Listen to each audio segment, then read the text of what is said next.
난쟁이가 쏘아 올린 작은 공, 줄여서 난쏘공. 이 소설은 교세인님의 난쟁이가 쏘아 올린 작은 공이고요. 줄여서 난쏘공이라고 하죠. 연작소설입니다. 저랑 그럼 같이 분석을 해보기 전에 이 소설의 전반적인 흐름을 함께 체크해 보도록 하겠습니다. 얘는요, 현대 시대의 부조리를 고발하고 이를 비판하여 제시하기 위해서 만든 거고요. 배경은 1970년대예요. 1970년대에 무슨 일이 있었는지, 그렇죠. 누가 조세희님이 말씀하고 싶으셨나 봐요. 물론 얼마 전에 돌아가셨어요.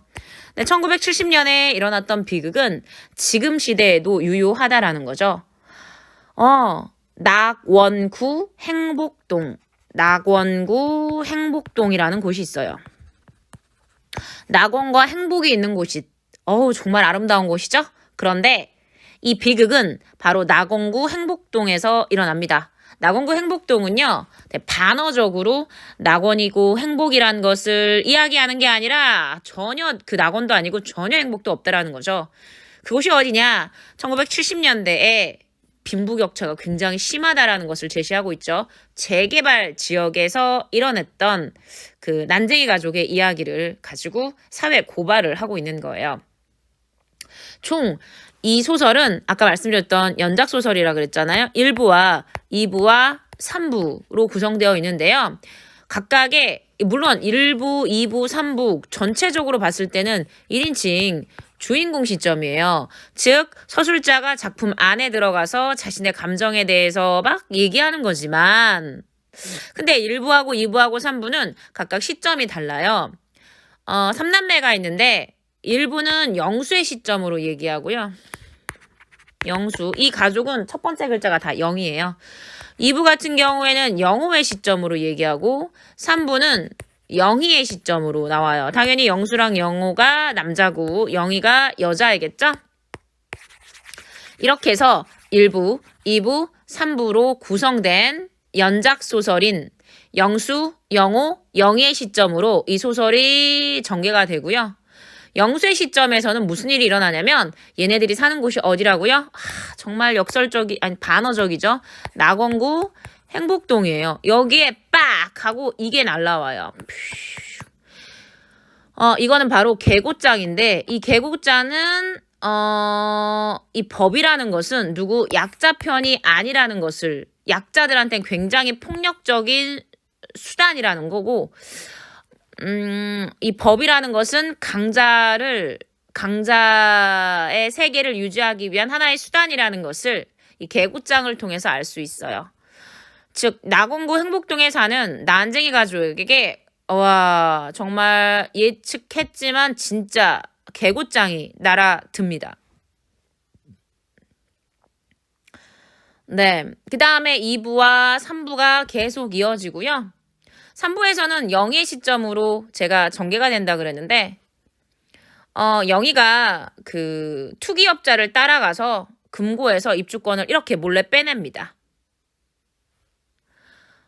입주권을 훔쳐서 다시 여기에 있는 재개발 지역 낙원구 행복동으로 돌아와 입주 절차를 마치지만 누가 죽습니까? 난쟁이. 아버지가 죽고 그 소식을 듣고 절규해버리는 상태에서 이 소설이 끝나버리죠. 이 소설은 도시 빈민, 즉 난쟁이 가족은 바로 도시 빈민을 대변했는데요. 이 도시 빈민, 철거 지역, 재개발 지역에 살아가는 1970년대 도시 빈민들이 산업화 시대 때 그들이 어떻게 삶의 기반을 빼앗겼나. 그리고 도시 빈민들은 더 이상 도시에서 손바닥만한 그 땅조차 허용받지 못했던 거죠. 그러니까 도시는 결국 빈민들의 땅이 아니라는 것, 누구도 아니라는 것을 도시 빈민들이 어떻게 어디까지 몰락해 갈 수 있는가에 대해서 이 소설이 고발하고 있습니다. 네, 이 소설은 마치 시처럼 반어적이고 상징적 표현을 굉장히 많이 쓰는데요. 난쟁이라는 가족 자체가 뭡니까? 상징입니다. 난쟁이가 쏘아 올린 공 자체도 상징입니다. 그리고 낙원구 행복동이라는 말 자체가 반어적 표현이라고 말씀드렸어요. 소설은 인물을 중심으로 파악하셨는데 이 소설의 인물은 이렇게 말할 수 있습니다. 아버지가 있고요. 그다음 엄마가 있고요. 그 다음에 3남매 영수, 영호, 영희 이렇게 있어요. 영희는요. 말씀드렸듯 3부의 그 1인칭 주인공 시점이면서 영희 같은 경우에는 편집꽃에 비유되는 존재로 굉장히 여리고 순수한 존재입니다. 영호 둘째 아드님인데요. 좀 다혈질이야. 야 덤벼봐 덤벼. 아 진짜 계곡장이 뭐라고 안 간다고. 이렇게 얘기하고 있어요. 마치 일본의 학원물 난데요. 빠까 막 이런 식으로 있잖아요. 소리 지를 것 같은 이미지가 영호. 영수가 있는데 영수는 굉장히 그러니까 첫째 아들인데 현실적이고 굉장히 냉정합니다. 어머니는 어떤 존재이냐? 네, 굉장히 헌신적인 존재고 그냥 우리가 아는 그냥 일반적인 어머니. 남편과 자식이 세상의 전부고요. 아버지는 그럼 어떤 인물이냐? 아버지는 난쟁이에요. 아버지는 난쟁이고요. 그런데 아버지가 소망하는 곳이 있다면 그 소망하는 곳은 바로 달나라입니다. 굉장히 이상적인 인간형이라고 볼 수 있고요. 아버지 같은 경우엔 그래서 난쟁이 가족이 정말 살 군대가 한 평도 아니 손바닥만한 데도 없으니까 어디로 항상 달나라를 꿈꾸는 이상적인 인물이면서 동시에 마침내 뭘 환상으로 도피하는 굉장히 현실 수능적인 존재라고 볼 수 있습니다. 엄마는 아까 아빠와 자녀들에게 굉장히 헌신하는 존재이지만 아버지와 마찬가지로 엄마도 현실 수능적이고 아빠는 도피적 존재라면 엄마는 거의 뭡니까? 그래 굉장히 수능적이고 무기력한 존재라는 거 기억하세요. 반면 영호는 달라요. 뭐? 아 진짜 하지 말라고. 이거 우리 집이라고. 네, 되게 비판적이고 저항적인 인물이라는 거 기억하시면 됩니다. 결국 1970년대 산업화와 도시화 과정에서 자신이 살던 그 철거 예정이었지만 그거는 결과적으로 난쟁이 가족의 집이었잖아요. 그 삶의 터전을 빼앗기고 더 이상 갈 데가 없는 거야. 그러니까 개인의 문제가 아니라 이거는 사회 문제라는 얘기죠. 즉 사회 부조리로 인해서 몰락해가는 도시 빈민, 즉 난쟁이 가족, 사회적 약자에 대해서 고발하고 있다는 것이 바로 이 작품의 의의고요. 그러면 여기에 교과서에 수록된 것은 어떨까? 난쟁이 가족이 있고요. 난쟁이 가족만 철거촌에 사는 게 아니라 낙원구 행복동 주민이 모두 철거 이주민인 거죠. 예정인 거죠. 그들이 갑자기 뭐를 받아요? 아 정말 법은 누구? 가진 자의 편. 개고장을 받습니다. 개고자라는 것은 야 우리 여기까지 이렇게 쓰니까 너 지켜 안 그러면 아 진짜 죽는다 이런 거예요. 그러면 아니 선생님 여기에 철거 이주민이라는 것은 이 집 팔고 아니 그게 아니라 입주권 받으면 되는 거 아닙니까? 맞아요. 근데 입주권만 있으면 되는 게 아니죠. 입주권이 있으면 아파트에 들어갈 수 있지만 입주권만 있으면 될까요? 아니요. 플러스 알파에 해당하는 자금이 필요한 거죠. 그러니까 여기 있는 주민들이 많은 사람들이 도시 빈민들이고 입주권이 있으면 뭐해? 아파트 입주를 못하는 거죠. 그래서 결과적으로 이 입주권이 그들에게는 무용지물이고 새로운 사람들이 그들의 삶의 터전을 대체하고 그들은 더 이상 어디로 갈 공간이 없다라는 거예요. 그럼 입주권은 어떻게 될까요? 당연히 입주권은 그들이 갖고 싶지만 전혀 갖지 못하는 입주권은 그쵸? 투기업자들한테 매우 싼값에 즉 헐값에 넘겨버릴 수가 밖에 없는 거죠.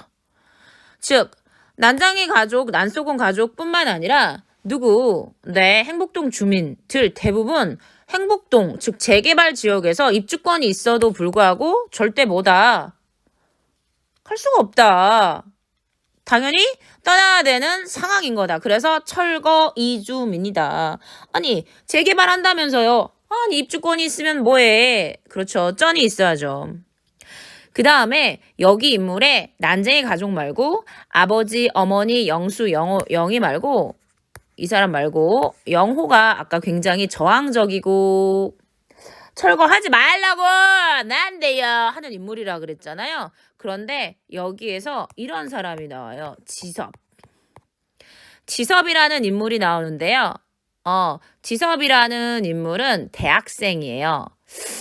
지섭은 좀 2부에서 부각이 되는데 결과적으로 2부에서 영호의 시점에서 좀 반항적인 현실 저항적인 영호의 시점에서 소설이 기술됐대.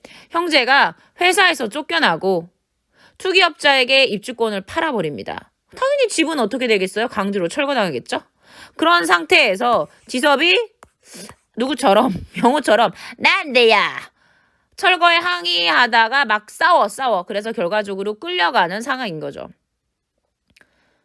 근데 이 지섭이 아버지한테 계속 뭐라고 얘기했냐면 달나라로 떠나야 된다라는 거죠. 아까 제가 말씀드린 것처럼 이 소설은요. 부조리를 고발하는 거예요. 부조리라는 건 뭐냐. 부조리 앞에 이 글자 좀 써볼게요. 사회 부조리. 개인이 아무리 노력을 해도 뭐 하는 거야? 그렇죠. 몸을 누일 집 한 칸이 없다라는 거죠. 그러니까 이미 뭐 한 거야? 이들이 있는 이 땅은 끝난 거예요.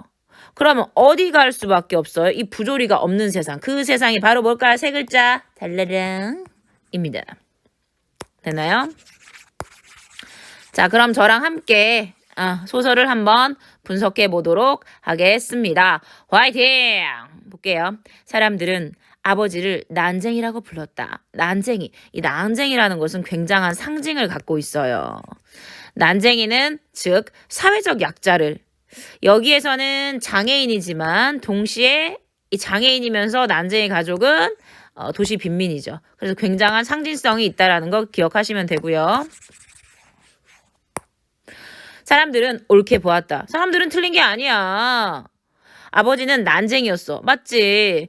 불행하게도 사람들은 아버지를 보는 것 하나는 옳았어. 왜? 실질적인 난쟁이니까. 그 밖의 것은 하나도 옳지 않았다. 사람들이 틀렸어 라고 하는 건데 지금 불평등하고 불의한 세상 사람들에 대한 비판 의식이 영수의 십정에서 제시되고 있는 거예요. 지금 얘는 일부고요. 장남인 영수, 즉 1인칭 주인공 시점으로 기술되고 있어요. 나는 아버지, 어머니, 영호, 영희 그리고 나를 포함한 5 식구의 나니까 당연히 영수겠죠. 큰아들 모든 것을 걸고 그들이 옳지 않았다라는 것을 언제나 말할 수 있다. 그들이란 누구야? 세상 사람들이죠.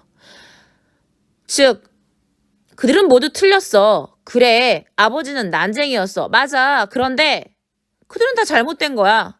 왜 아버지의 외향만 보고 왜 아버지의 내면은 모두 등한시하는 거지? 사람들은 왜 아버지에 대해서 편견을 갖고 있는 거지? 왜 왜곡된 생각을 갖고 왜 아버지를 보는 거야? 라고 하면서 이 주인공은 사회에 대해서 지금 비판하고 있는 거예요. 왜? 사회의 잘못된 시선으로 인해서 아버지의 내적인 부분에 대해서 모두 간과하고 아버지를 그냥 난쟁이로서만 평가하기 때문인 겁니다.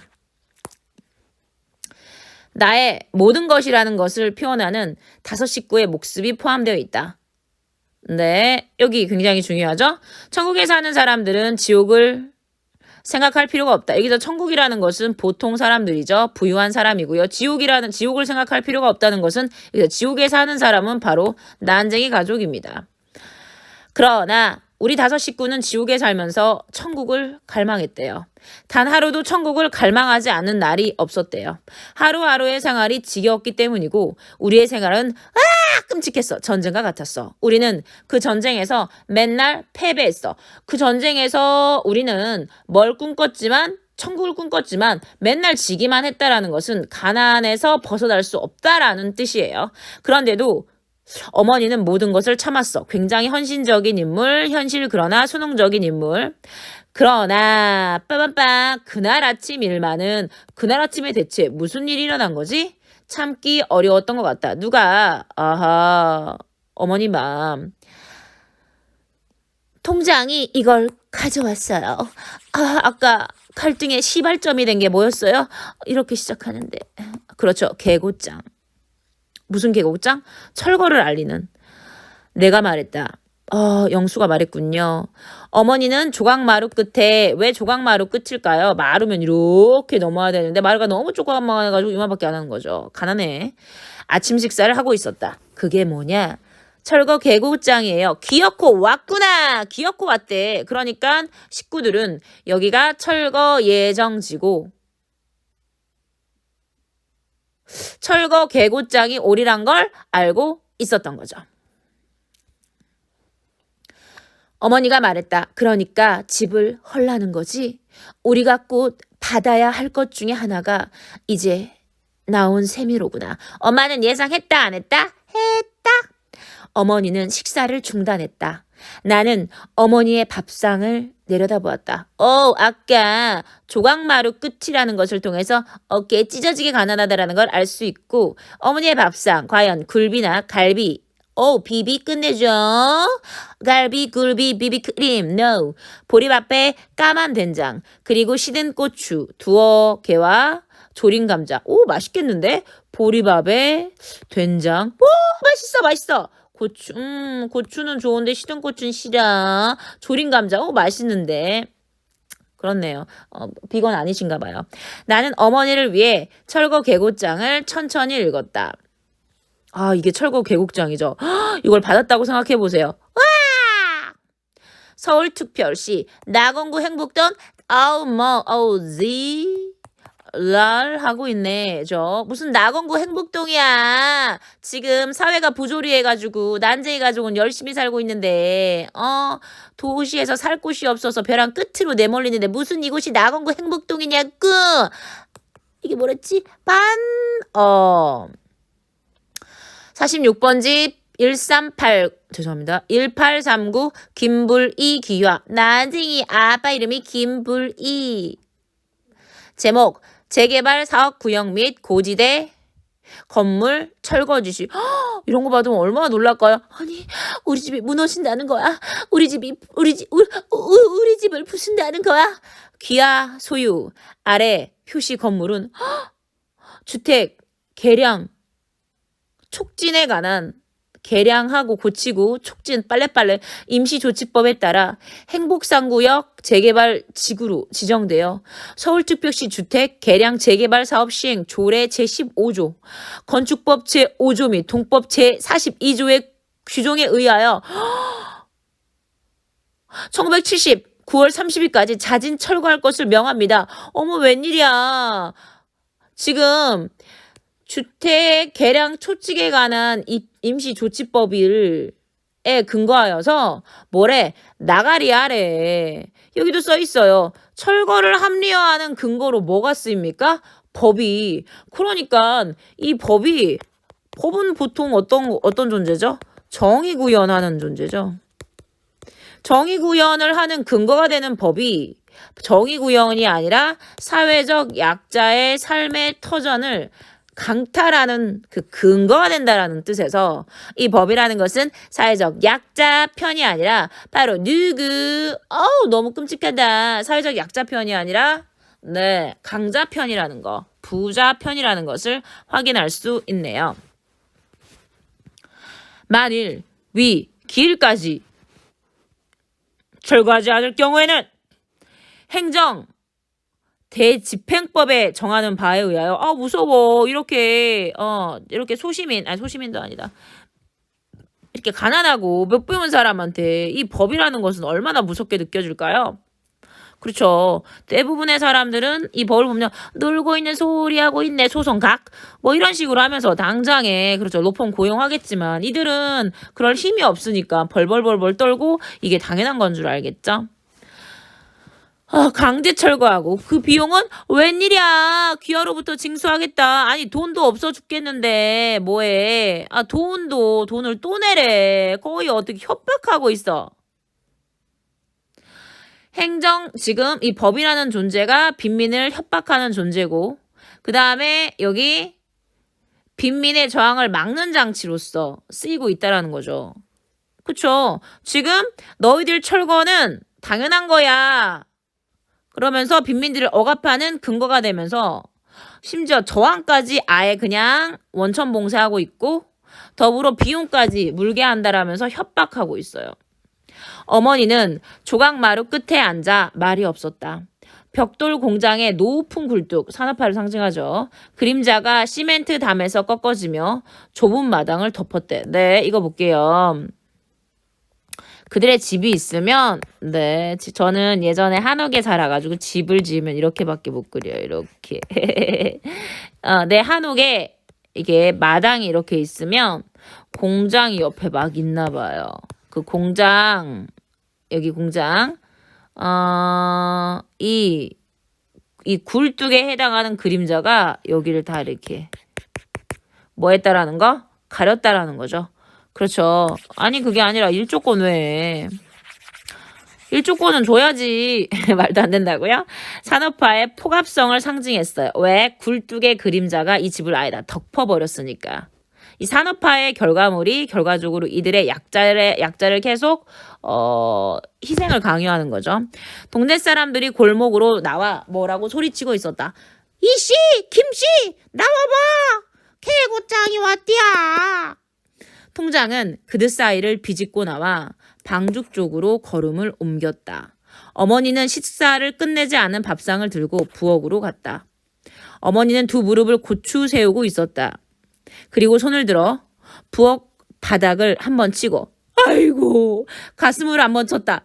아이고 왜 이랬을까? 지금 엄마의 심정을 행동으로 표현하고 있고요. 그걸 누가 보는 거예요? 영수, 아드님, 첫째 아드님이 보는 거죠. 나는 동사무소로 갔다. 행복동 주민들이 잔뜩 몰려들어 자기의 의견들을 큰 소리로 말하고 있었다. 아니 김씨 아니 씨방 내 얘기 좀 들어봐. 아니 여기 여직원 말이야. 들을 사람은 두셋밖에 안 되었는데 수십 명이 거의 동시에 떠들어대고 있었다. 쓸데없는 짓이었다. 와, 굉장히 현실에 대해서 부정적으로 인식하고 있다는 것을 알 수 있어요. 누가? 그렇죠. 쓸데없는 짓이었다. 결과적으로 왜 쓸데없는 짓이나 해봤자 안 된다라는 거죠. 되게 현실적으로 자기가 아무런 힘을 쓸 수 없다라는 그 사회적 약자, 빈민으로서의 그 무력감을 쓸데없는 짓이었다. 아저씨, 아줌마 해봤자야 소용없어. 떠든다고 해결될 문제는 아니었다. 그렇죠. 개인이 아무리 노력해도 되지 않는다. 이거는 사회 구조적 모순으로 발생한 것이다. 나는 바깥 게시판에 적혀있는 공고문을 읽었다. 거기에는 아파트 입주 절차와 아파트 입주를 포기할 경우 탈 수 있는 아주가 아니라 이주 보조금 액수 등이 적혀 있었다. 네, 여기도 나왔는데요. 아까 말씀드렸지만 나건구 행복동 주민들은 입주권을 받게 되죠. 들어갔나요? 아니면 이사를 하게 됐어요? 이사를 할 수밖에 없었죠. 왜죠? 여기 볼게요. 입주 절차와 아파트 입주를 포기할 경우 탈 수 있는 이주 보조금 액수 등이 적혀 있었대. 왜 이주 보조금 액수를 적어 놓을까? 그렇죠. 이 사람들이 입주하기 어려운 거니까 이거 먹고 떨어져라는 의미에서 즉 그렇죠. 어려운 현실을 이 가난한 사람들의 어려운 현실을 간접적으로 제시하고 있고요. 동사무소 주인은 시장바닥과 같았다. 주민들과 아파트 거강꾼들이 따라해볼까요? 거강꾼이라는 건 뭐냐면은 내가 3천만 원에 살게. 아이 4천 5천. 여기 보시면 사고 파는 사람들 사이에서 흥정을 붙이는 일을 하는 사람들이 바로 거강꾼. 주민들과 아파트 거강꾼들이 아파트 흥정 붙이는 이놈들이 한데 뒤엉켜 이리 몰고 저리 몰리고 있었다. 나는 거기서 아버지와 나는 지금 영수죠. 아버지 난쟁이 김부리와 두 동생 누구 영호하고 영희를 만난 거죠. 아버지는 도장포에 앉아 있었다. 이 도장포라는 것은 뭐냐면은 지금 이 포라는 것은 상점이라는 뜻이고요. 도장 만들어지는 옛날로 치자면 도장포에는 구두도 떼워주고요. 그냥 뭐 온갖 잡동사니들 이런 거 고쳐주고 만들어주고 하는 건데 왜 이 동네에 도장포가 있는가? 그렇죠. 계약서 쓰고 입주권 팔고 이런 것들이 아주 빠르게 이루어져야 되기 때문에 이런 재개발 산업지에 도장포가 생긴 거예요. 도장포에 가서 빨랑 도장 파서 도장을 찍어야 되는 거니까. 영호는 내가 방금 물러선 게시판 앞으로 갔다. 영희는 골목 입구에 세워놓은 검정색 승용차 옆에 서 있었다. 아침 일찍 일들을 찾아 나섰다가 철구 개고장이 나왔다는 소식을 듣고 돌아온 곳이다. 누군든 이런 날 일을 할 수 있을까? 네, 왜 일을 할 수 없을까? 나가래매. 나는 아버지 옆으로 가 아버지의 공구들이 들어있는 부대를 둘러매었다.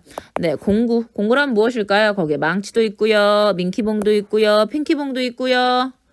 네, 검도 목검도 있고요, 뭐 못도 있고요, 뭐 이런 것도 있어. 공구죠. 아버지가 블루칼라다, 화이트칼라다, 블루칼라라는 걸 알 수 있어요. 부대를 둘러매었다. 네, 여기도 부대라고 나올 거예요. 종이 필요, 가죽 가방이라고 기억하시면 되죠. 영호가 다가오더니 나의 어깨에서 그 부대를 내려 옮겨 메었다. 누가 아버지한테서 영수한테서 영호한테서 지금 아버지의 물건들이 이렇게 옮겨지고 있어요. 나는 아주 자연스럽게 그것을 넘겨주면서 영호 이렇게 넘겨줬대. 이쪽으로 걸어오는 영희를 보았다. 영희의 얼굴은 발갛게 상기되어 있었다. 왜? 띠리리 철거하라매 어디로 가? 몇 사람의 그 흥정 붙이는 놈들이 우리를 둘러싸고 아니 난제 가족 여러분 입주권 팔아요. 어차피 들어가지도 못하잖아. 좀 줄게. 아버지가 책을 읽고 있었다. 아니 이게 뭔 소리야? 이런 상황에 책을 읽어? 이런 뭐야. 우리는 아버지가 책을 읽는 것을 처음 보았는데 표지를 쌌기 때문에 무슨 책을 읽는지 알 수가 없었어. 영희가 허리를 굽혀 아버지의 손을 끌었다. 아버지는 우리의 얼굴을 물끄미 쳐다보더니 자리를 털고 일어났다. 난쟁이가 간다! 처음 보는 사람들이 말했다. 어머니는 대문 기둥에 붙어있는 알루미늄 표차를 떼기 위해 식칼로 못을 뽑고 있었다. 네. 지금 여기 표찰이 있는데요. 표찰이라는 것은 알루미늄으로 맞았대요. 아까 말씀드린 것처럼 아버지랑 누구는 엄마는 아버지는 달나라를 꿈기시면서 작은 공을 던지셨어. 그쵸? 마지막에 이분은 아직 안 던지셨지만 그래서 도피적 인물이지만 현실 수능적 인물이고요.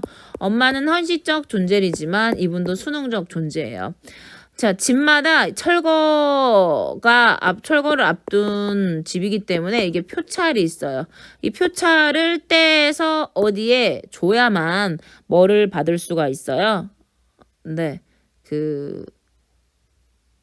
결과적으로 이들이 받고자 하는 지금 매매가 이루어지는 입주권을 받을 수가 있는 거죠. 어머니는 대문 기둥에 붙어있는 알루미늄 표차를 떼기 위해 식칼로 못을 뽑고 있었다. 내가 식칼을 받아 반대쪽 못을 뽑았다. 영호는 어머니와 내가 하는 일이 못마땅한 모형이었다. 왜죠? 영호는 거친 남자. 나와 어머니는 굉장히 수능적 존재야. 왜? 시키는 대로 하고 있잖아. 그러나 마음에 드는 일이 우리에게 일어나 주기를 바랄 수는 없는 일이었다. 어머니는 무허가 건물 번호가 새겨진 알루미늄 표차를 빨리 떼어 간직하지 않으면 나중에 괴로운 일이 생길 거라는 것을 알고 있었다. 어머니는 손바닥에 놓인 표차를 말없이 들여다보았다. 영희가 이번에는 어머니의 손을 이끌었다. 너희들이 놀게 되지만 않았어도 난 별 걱정을 안 했을 것이다. 그렇죠. 여기서 너희들이라는 것은 영호, 영희, 영수. 자식들이 모두 실직됐는데 그렇죠. 근데 실직의 근거가 이들이 역시나 부조리한 것에 대해서 공장에 얘기했더니 잘렸다라는 얘기죠. 어머니가 말했다. 20달 안에 20알 안에 20일의 안에 무슨 뾰족한 수가 생기겠니? 이제 하나하나 정리를 해야지. 인정 수용. 입주권을 팔려 그래요? 영희가 물었다. 팔긴 왜 팔아? 난데야. 빠까야라. 네, 굉장히 격하게 말하는 거죠. 그럼 아파트 입주할 돈이 있어야지. 아파트로도 안 가. 그럼 어떻게 할 거야? 여기서 그냥 사는 거야. 여긴 우리 집이다. 영호는 성큼성큼 돌계단을 올라가 아버지의 부대를 마루 밑에 놓았다. 그쵸. 여기서 그냥 사는 거야. 저항하지만 현실적 대항은 없죠. 한 달 전만 해도 그런 이야기를 하는 사람이 없었다. 네, 지금 한 달 전만 해도 그런 이야기를 하는 사람이 없었다라는 것을 통해서 아버지의 체념적 태도 나오고요. 그렇죠. 영호의 말은 더 이상 실현 가능성이 없다라는 것을 알 수 있어요.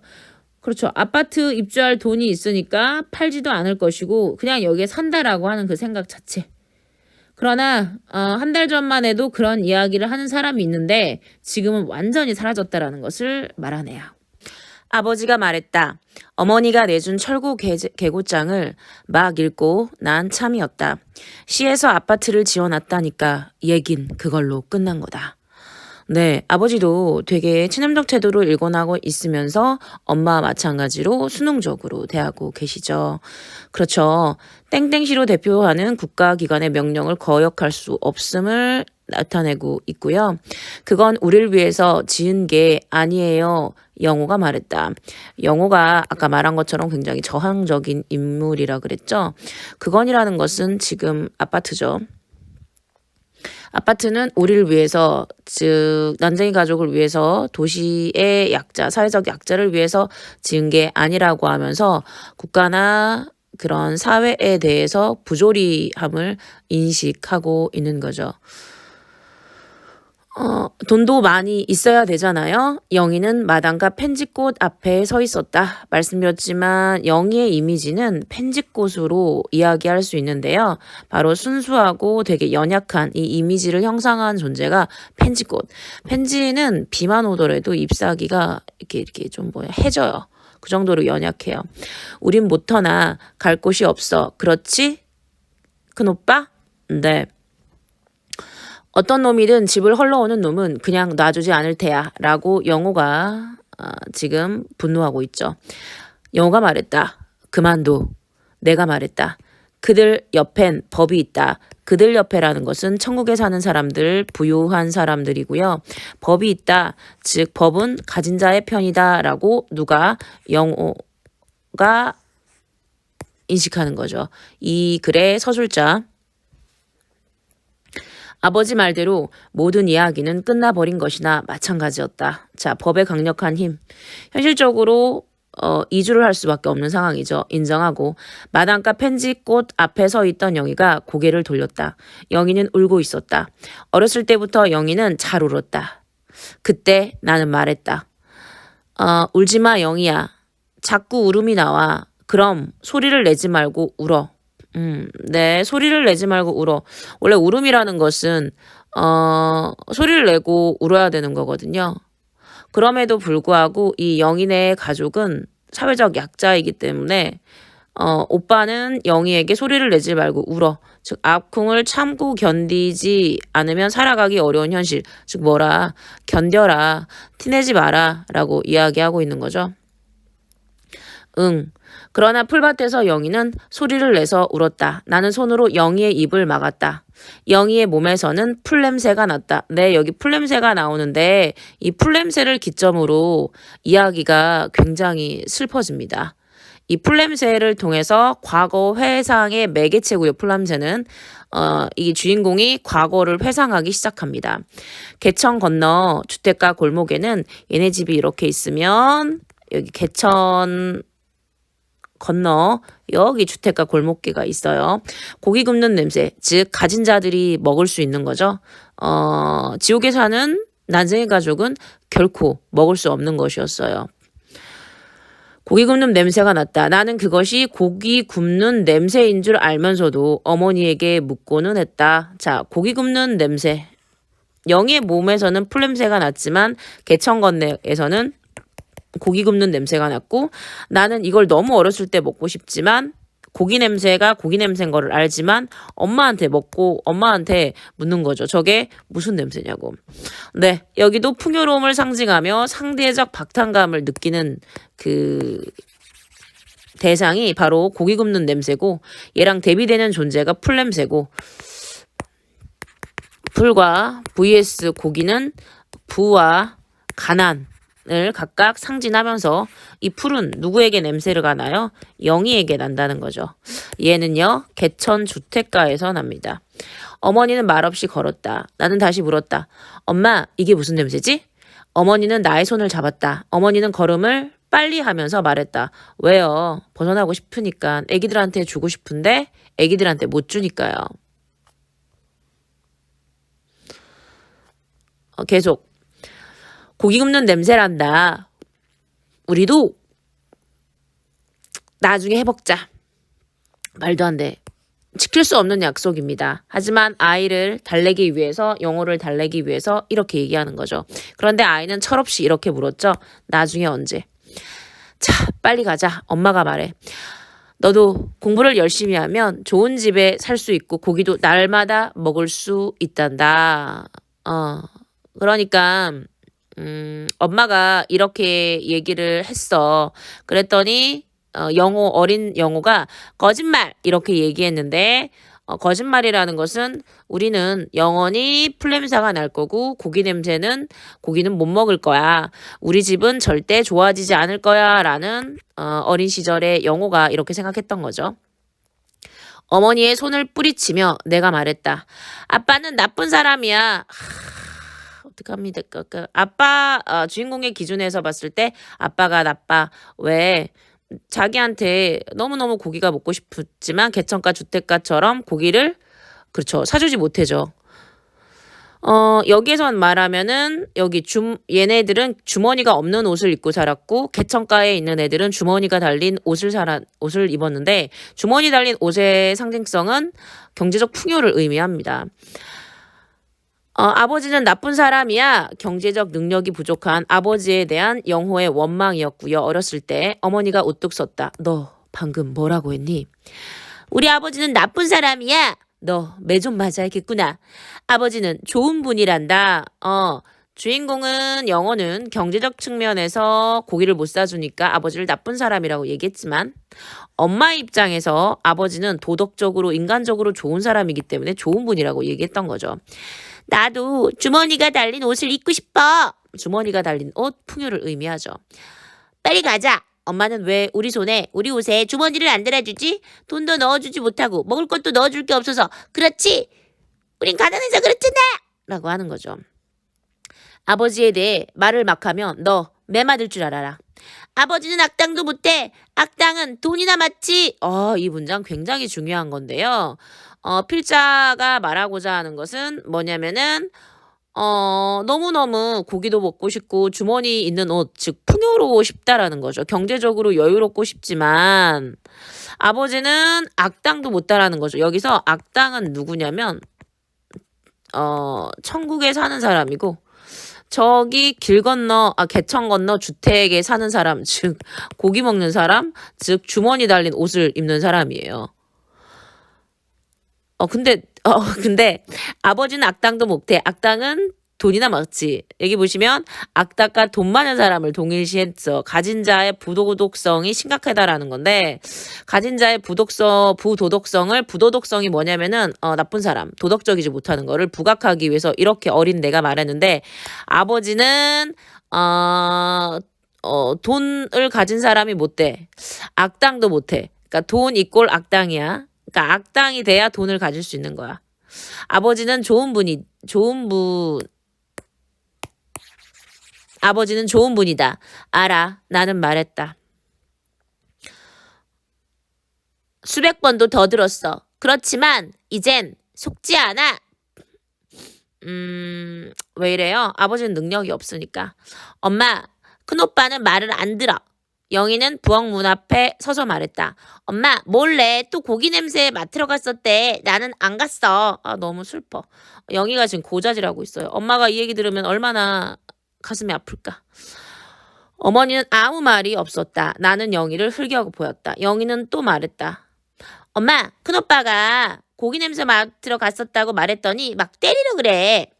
저까지 이 말을 엄마가 아무 말도 못한 이유가 있죠. 아이가 너무 고기를 먹고 싶어서 개천가 주택가로 냄새 맡으러 갔는데 왜 아무 말도 없어? 너무 미안해서 얼마나 미안할 거야. 자식인데. 엄마 이렇게 때리려고 그래. 근데 철없는 영희가 이렇게 얘기하는 거죠. 여기 다시 아까 풀냄새로 여기까지 과거를 회상을 했고요. 영희는 좀처럼 울음을 그치지 못했다. 나는 영희의 입에서 손을 떼었다. 영희를 풀밭으로 끌고 들어간 것이 잘못이었다. 영희를 때려주고 나는 후회했다. 옛날 어렸을 때 지금 때렸다라는 게 아니에요. 영희를 때려주고 나는 후회했다. 귀여운 영희의 얼굴은 눈물로 젖어 있었다. 어린 시절에 나는 내가 고기 냄새 맡으러 개천가 주택가로 갔다라는 것을 잃은 영희에게 이렇게 주먹질을 하여서 때려줬는데 그때마다 나는 후회를 했고 그 때려주기 위해서 풀밭으로 끌고 가서 영희를 때렸기 때문에 풀냄새가 난다라는 거죠. 영희는 가난의 상징이면서 그런데 귀여운 영희의 얼굴이 지금 막 눈물로 젖어 있었어. 근데 여기서는 굉장히 안타까움을 느끼고 있고요. 우리는 그때 주머니 입는 옷을 입고 있었다. 주머니 없는 옷은 아까 주머니 있는 옷과 달리 그러니까 풀냄새 애가 난다라는 거죠. 필자는 여기 우리는 그때 주머니 없는 옷을 입고 있었다. 영희를 때려주고 나는 후회했다. 뭐 이런 부분 같은 경우에 필자는 과거를 회상하고 있고요. 가난한 삶에 대해서 굉장히 안타까움을 느끼고 있어요. 아파트에 입주할 형편이 안 되는 동네 사람들은 입주권을 팔고 동네를 떠난다. 나는 노비 매매 문서를 조판하면서 노비 매매 문서는 사라졌지만 조판이 나오는데 조판이라는 것은 여기에 원고에 따라서 골라 뽑은 활자를 원고의 지시대로 순서, 행수, 자간, 행간, 위치를 맞추어 짬. 그러니까 뭐 만드는 거야 문서를. 가난이 되물림됨을 인식한다. 그러니까 이 주인공 영어는 노비매 문서를 이렇게 잘 어떻게 만들면서 노비제도라는 것은 사라졌지만 가난이 대물림된다라는 것을 인지했대요. 그리고 고생만 하다가 죽은 친구 명희, 열심히 일하다가 건강이 나빠진 아버지와 그 때문에 학교를 그만두고 일에 매달리게 된 가족의 모습을 떠올린다. 그 와중에 아버지는 그러면 여기까지 어떤 정보가 나오냐면 친구가 명희가 죽었고 열심히 일했는데 아버지는 건강이 나빠졌고 이로 인해 아버지 건강이 나빠진 아버지로 인해 가족들은 학교를 그만두고 생활정선에 나아가게 된 거죠. 그 와중에 아버지는 자신이 3년 반 전에 서커스단에서 일하려고 했던 것을 어제 일처럼 이야기하고 나는 아버지에게 병이 있다고 생각한다. 나는 아버지가 놓고 간 책을 읽고 있었다. 그것은 1만 년 후의 세계, 먼 미래의 세계고 절대 이루어질 수 없는 것이죠. 굉장히 이상적이에요. 영희는 온종일 펜지꽃 앞에 앉아 줄 끊어진 기타를 쳤다. 최후의 시장에서 사온 기타였다. 내가 방송통신고교에 강의를 듣기 위해 라디오라는 것은 지금 여기 내가 공부를 하기 위한 수단, 희망이죠. 영희가 따라왔다. 쓸만한 라디오가 있었다. 그런데 영희가 먼지 속에 놓인 기타를 들어 튕겨보는 것이었다.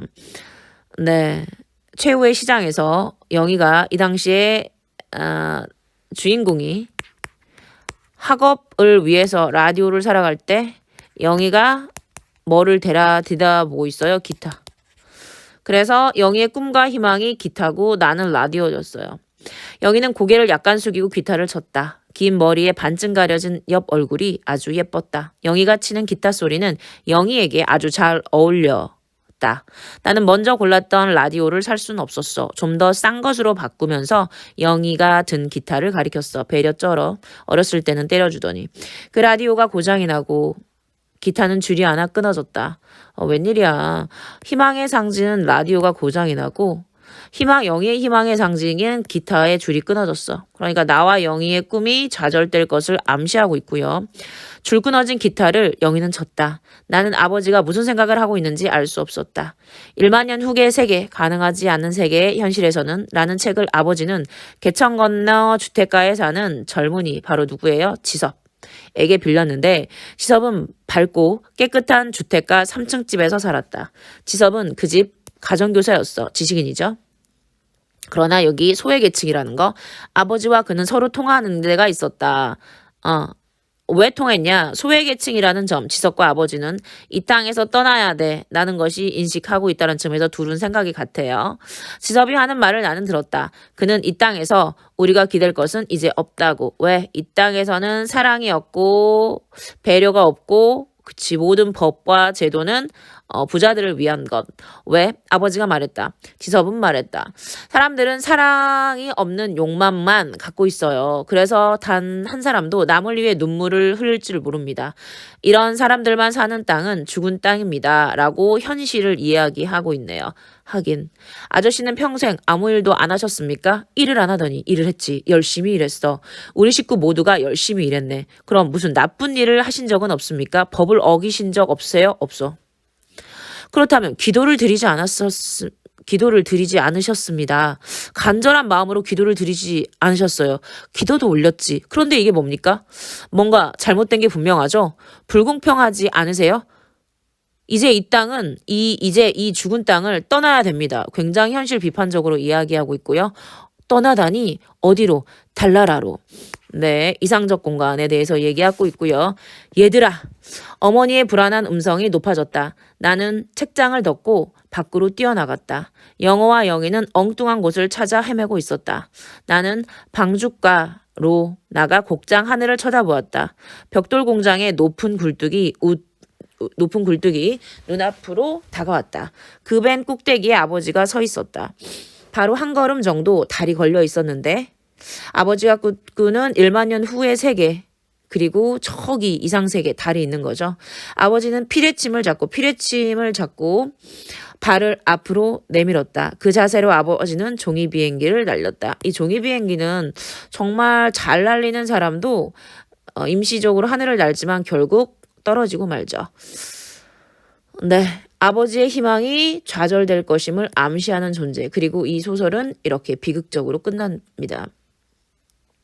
난쟁이 가족은 결국 투기업자에게 입주권을 팔고 영희는 그날 집을 나간다. 난쟁이 가족은 사라진 영희를 찾아다니느라 행복동을 떠나지 못하다가 집을 강제 철거당하고 지섭은 철거에 항의하며 다투다가 상처를 입고 결국 끌려간다. 투기업자를 따라 집을 나갔던 영희는 그와 가까이 있다가 몰래 그의 금고에서 입주권과 돈을 꺼내. 그리고 행복동으로 돌아와 가족의 입주 절차를 마치는데, 하지만 아버지가 이미 벽돌 공장 굴뚝 속으로 떨어져 죽었다는 소식을 듣고 절규하고 말죠. 자, 보시면 이 난소공은 현대소설이면서 연작소설이면서 1부, 2부, 3부 중편소설이고요. 네, 사회 부조리를 고발하는 현실 비판적, 우리를 성찰하게 하고 이 상징적인 소설입니다. 난소공이 난쟁이 가족이 가진 상징성이 있죠. 도시 빅민들의 궁핍한 삶에 대해서 주로 짧은 문장 이용한다라는 거, 인물들의 처지나 상황을 제시하고 있다는 것. 굉장히 문장이 짧아요. 특히 인물들의 대화를 보시면 난쟁이, 그렇죠. 행복동, 그렇죠. 달나라. 난쟁이는 사회적 약자를, 행복동은 반어적으로, 그렇죠. 희망이 없는 소시민의 공간, 배려가 없는 공간. 달나라는 현실 세계에선 절대 이루어질 수 없는 1만 년 후의 세계지만 이상적인 공간. 이러한 상징적 소재를 활용하여서 주제를 강조하고 있다는 거. 여기까지 고생하셨습니다.